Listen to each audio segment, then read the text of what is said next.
Okay, so I'm not actually going to give a complete proof that this doesn't converge. Not that that's hard, it's actually pretty easy, but what I want to do is I want to see how we go about doing it.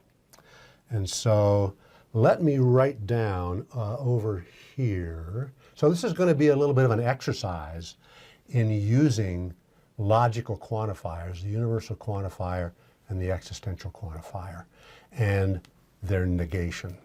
And so that's really what we want to do, because notice this is the negation of this. So to say that the sequence doesn't converge is to say that for any point in R, because we're in R, not RL here, is to say that for any number x bar, it is not the case that this is true, because if this is true for some x bar, then we have convergence. That's the limit. So what we have to prove is we have to prove the negation of this universal quantified statement here. And so I want to spend a few minutes working with universal quantifiers and their negation, and I'm going to use this as a vehicle for doing that. And so let's first notice, I'm going to write down that I'm going to use the notation that we've used before. S of x is going to be a statement about whatever x is, whatever goes in that x position. This is going to be a statement about x. And you could actually think of it as a function. I don't think that's very helpful and could possibly be misleading, but and I've written brackets around it to actually distinguish it from a function. So it's not a function, but you can kind of think of it as a function in which whatever these x's are, S assigns one of two values, either true or false. So you think of it as a function from the space in which these x's live, whatever they are, and where the target space is the two-element set true and false. And that would be correct, but I don't think it's real helpful here. So we're talking about a statement about x, and when we try to apply this idea over here, the thing that we'll have a statement about will be the sequence. So the sequence will go in here and play the role of this x. And so let's actually first write down this whole statement, but the negation of it, which is what I need to prove. So, no, in fact, let's write this statement down over here. Let me write it down over here, even though we've got it over here. I'm going to want to use it over here, I think. So let's write, for all epsilon greater than 0, there exists an n bar in n. And now I'm actually going to write this a little differently, this implication. I'm going to say, for all n greater than n bar, I use greater, not greater than or equal, it's the case that the absolute value of xn minus x bar is less than epsilon. So this is a statement about the sequence xn. So that xn is going to play the role of the x here. So let me even just write it here.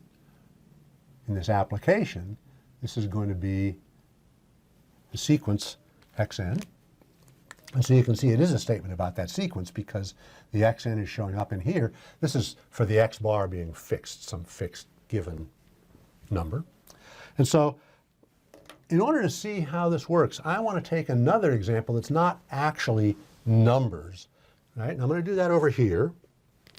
And so let's use the space over here to do this. And so I'm going to use an example here in which I say capital H is going to be a set of humans, people. H for humans, okay? And I'm going to have a function, H. The fact that's H and that's H, not related, as you'll see, okay, that goes from capital H into R plus, and that's going to be H of x equals the height of human or person X, let's say in centimeters, for example. Okay? And I'm going to use a statement S of X to mean that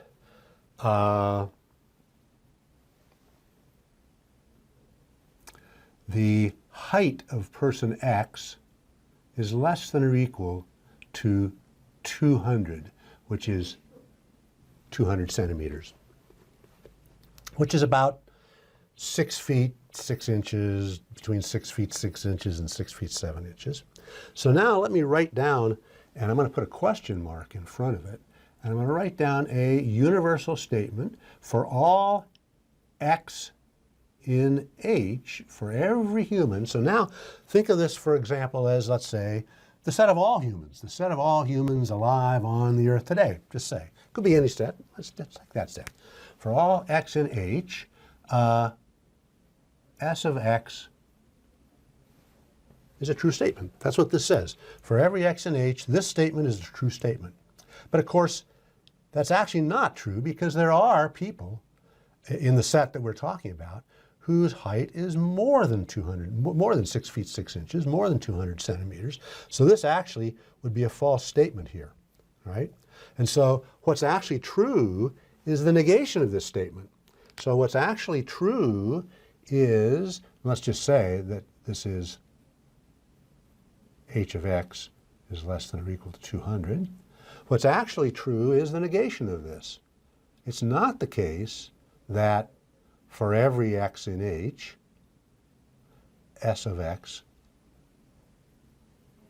is true. Okay?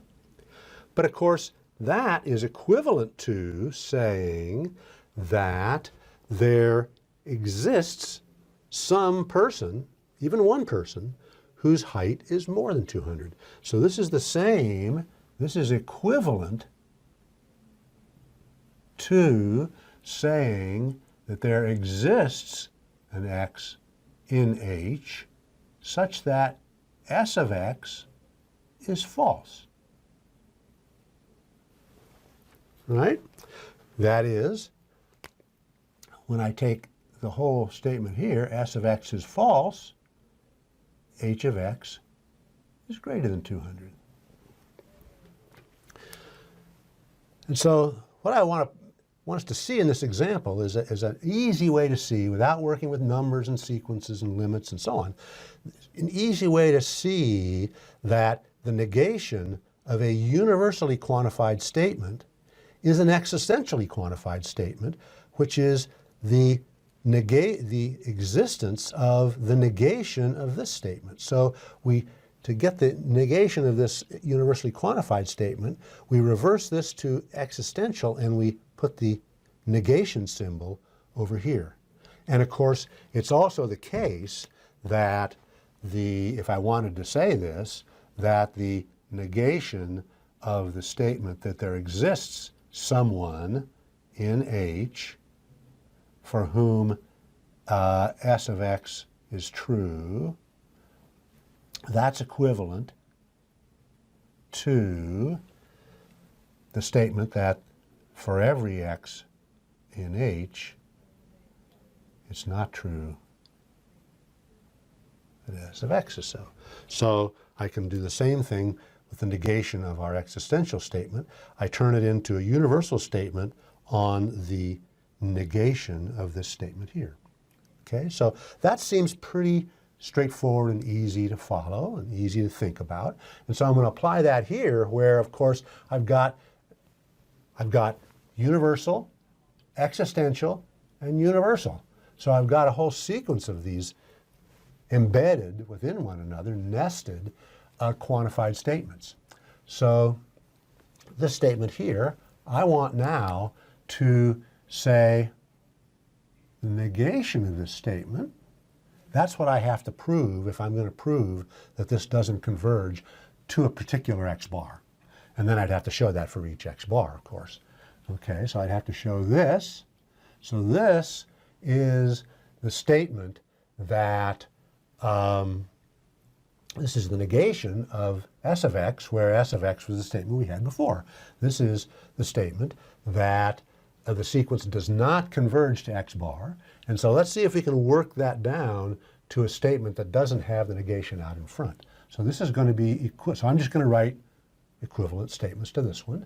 This is going to be then that there exists an epsilon greater than 0 such that the negation of the statement here exists an n bar in n such that for all n greater than n bar, xn minus x bar is less than epsilon. And then one more step, I've got there exists an epsilon greater than 0. Now I've got to reverse this, say for every n bar in n, the negation of this statement.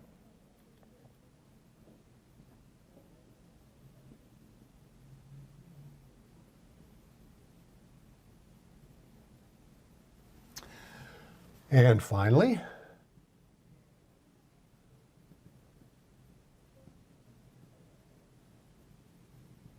we have, I need to reverse this to existential.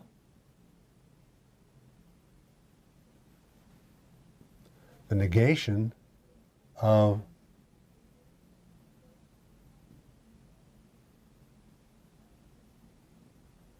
this, which of course we would write like this.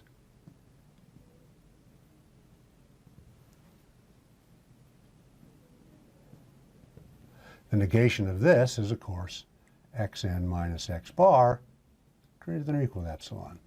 So what this tells me, now again, each of these is equivalent. This is the negation of the statement that xn converges to x bar. This says xn does not converge to x bar, and each of these is equivalent to that. So that means this says the sequence xn does not converge to x bar. So what I need to do to prove that this doesn't converge to a particular x bar is to find for that x bar, I have to find an epsilon such that all natural numbers, there's a bigger natural number such that this is greater than or equal to epsilon. Now, let's do a couple of other things here. Let's notice that this statement here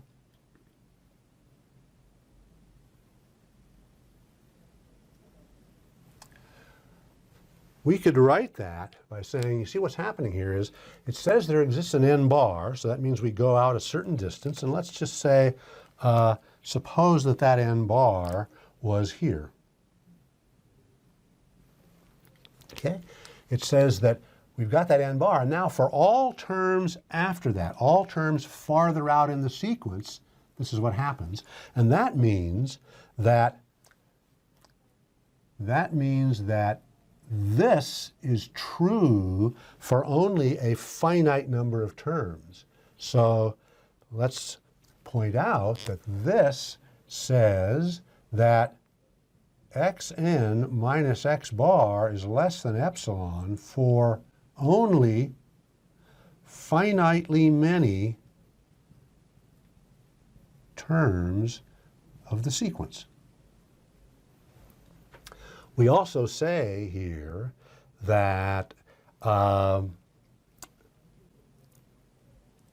xn minus x bar is eventually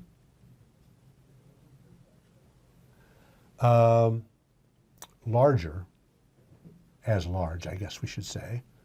No, smaller. It's less. I got that wrong. It is eventually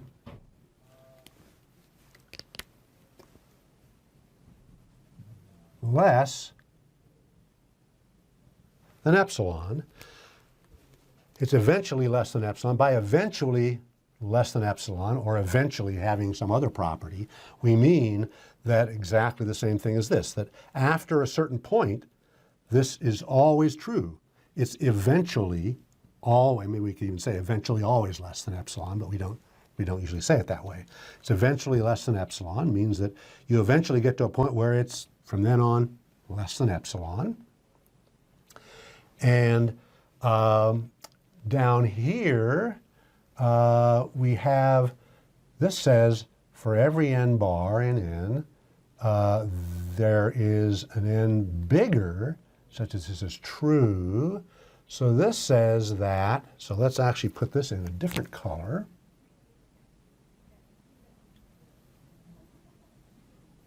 This, we would say, says that for any n bar, no matter how far out we go in the sequence, let's say to here, there will be an n after that for which this is true. And then if we go even farther out in the sequence to a larger n bar, well, for any n bar, there's going to be an n after that for which this is true. And so that says that xn minus x bar is greater than or equal to epsilon for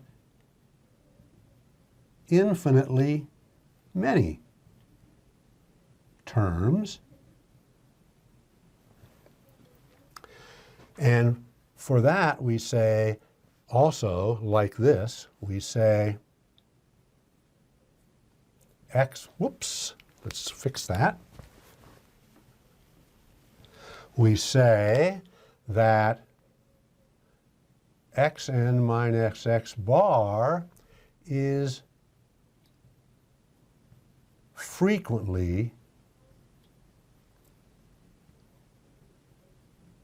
larger, as large, I guess we should say, because it's greater than or equal, so let's get that off of there, as large as x bar. Let's fix this here. I say I'm fixing it. It doesn't look like I'm fixing it. As large as epsilon, I should have written anyway. Okay, so these are useful ways of talking about and thinking about what's going on. And in each case, it's all about how far out in the sequence we go and what happens after that and what happens before that. For only finitely many terms means that only for the first certain number of terms is something true, and for all the remaining terms, something else is true. And this is just the reverse. Okay, so these are useful terms that help us think about these quantified statements about sequences. And that's really what they are, quantified statements about sequences. And so coming back to what motivated this little discussion, we want to prove this doesn't converge. So how are we going to go about doing that? We're going to do that by saying, in effect, for each x bar in R, what we're going to do is we are going to show that there exists an epsilon greater than 0 for that x bar such that this is true, such that xn minus x bar is frequently as large as that epsilon, or frequently larger than that epsilon, right? That it's only, that in fact this happens for infinitely often, infinitely many terms. That's how we'll go about doing it. I'm not going to do that here. Maybe I'll give that as an exercise. And you can see that actually a single epsilon will work for every x bar here, other than maybe just the first term, which is 0. The first term is 0. After that, the terms get closer and closer to 1 or minus 1. And if you let epsilon be a half, that epsilon is going to work for all the x bars.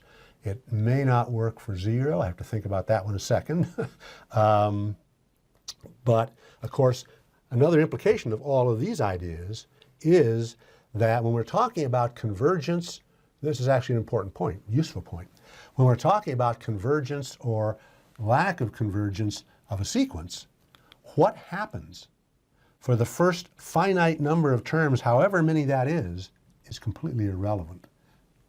Again, when talking about convergence or non-convergence, we really don't care what happens for the first n bar terms, for finitely many terms.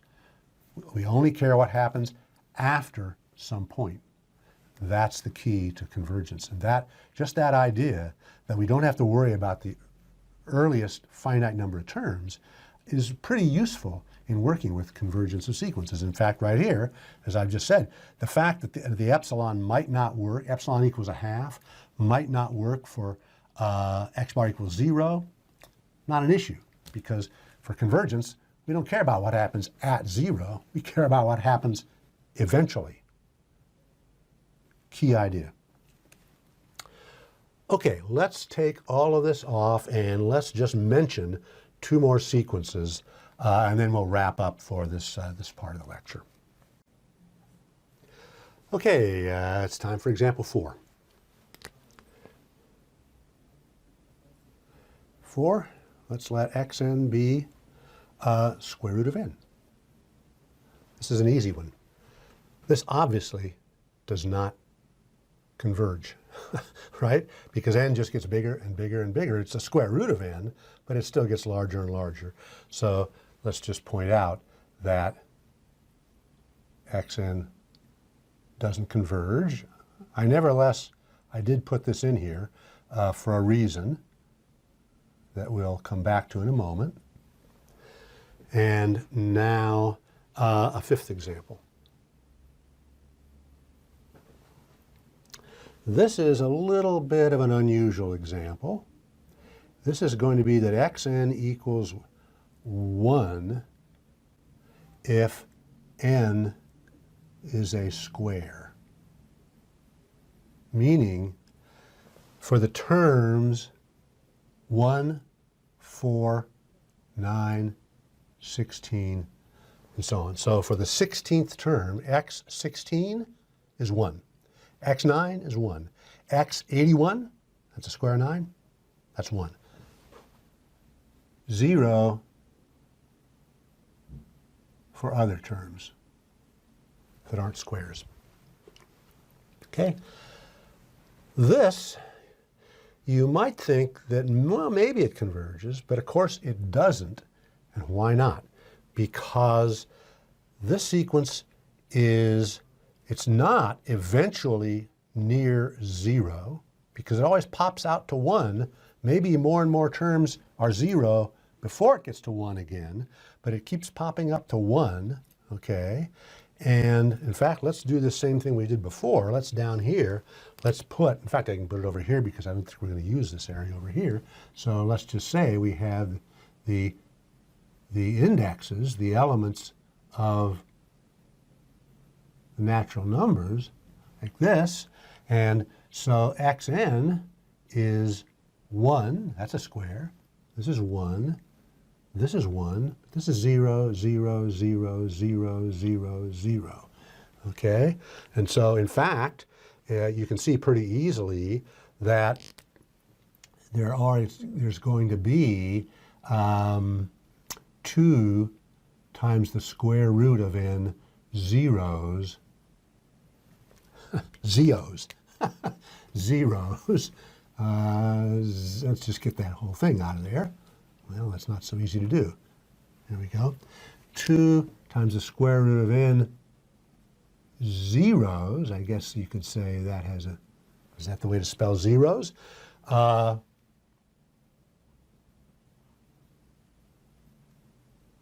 After a 1. So here, square root of n is 3. So there are 6 zeros before we get out to x16, which is a 1. So the number of zeros gets longer and longer and longer. In fact, after n equals 1,000,000, there are 2,000 consecutive zeros. 2,000 terms are 0. Then comes another 1. So we get longer and longer sequences of zeros in between the ones, but clearly this still doesn't converge to 0 because there's always another 1 further out. In other words, this sequence frequently has the value 1 in the terms that we had on here a few moments ago, and I inadvertently erased, okay, or maybe unfortunately erased. So this sequence is frequently equal to 1. The sequence is not eventually equal to 1. It's not eventually equal to 0. So it doesn't converge to 1, and it doesn't converge to 0, and obviously doesn't converge to anything else. So this sequence also, obviously, doesn't converge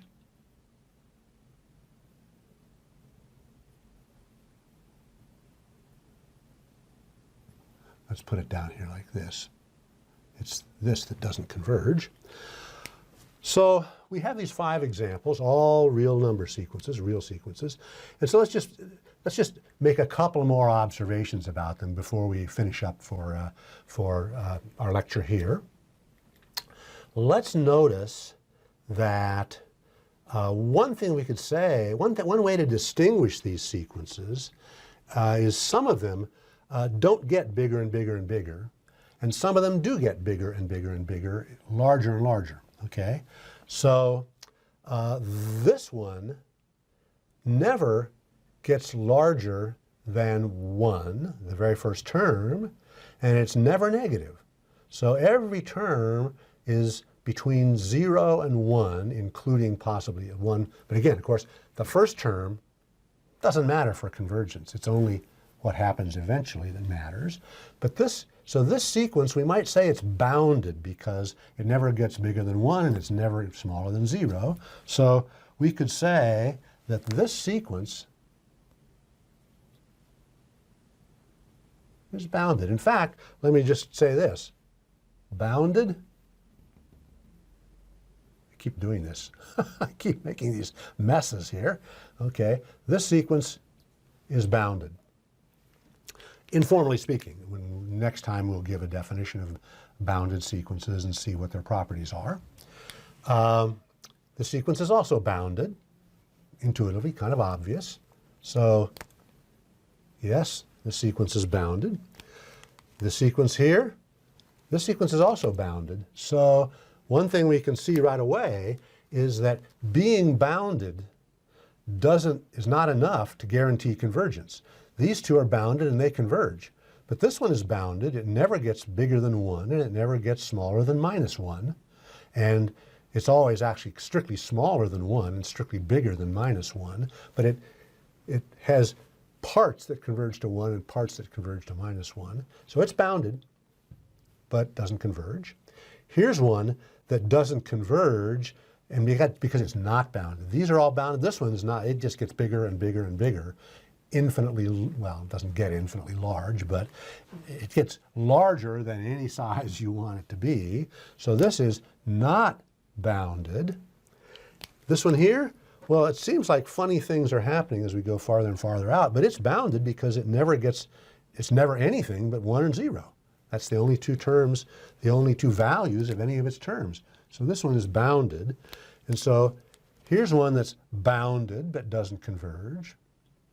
Here's one that's unbounded and doesn't converge. So it seems obvious, and it is, I think, obvious, that if the sequence is not bounded, even though we haven't defined it formally, if it's not bounded, it's not going to converge.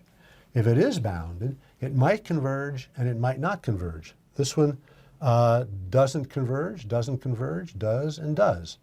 And so, but you can see there's a difference between this sequence not converging and this sequence not converging versus this one.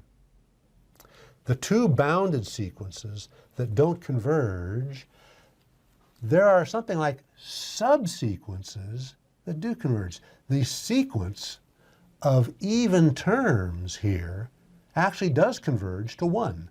And the sequence of odd terms does converge to 0. So, I'm sorry, to -1. So those terms, again, so here I'm going to use xn in the third example. The first term is 0. The next term is a half. The next term is minus 2/3. The next term is 3/4. The next term is minus 4/5. The next term is 5/6, and so on. So the sequence of even numbered terms, the sequence of even terms is converging to 1, and the sequence of odd indexed or odd numbered terms is converging to -1. So this sequence that doesn't converge but is bounded actually has some like subsequences that do converge to various things. Same is true down here. This sequence is bounded, doesn't converge, but it obviously has subsequence that converges to 0. Just take a subsequence consisting of all the terms after a squared index term. They're all 0. So they obviously converge because they're constant. And of course, it has a subsequence that converges to 1. That's the subsequence consisting of the terms that are squares for indexes. So this has two subsequences that converge. But now what we're going to have to do next time is actually give a formal definition of a bounded sequence. We're going to then give a formal definition of a subsequence, and we're going to show what it takes to have subsequences that do in fact converge or that don't converge like this one. So that's where we're going to go next time. But that's it for today. So see y'all next time.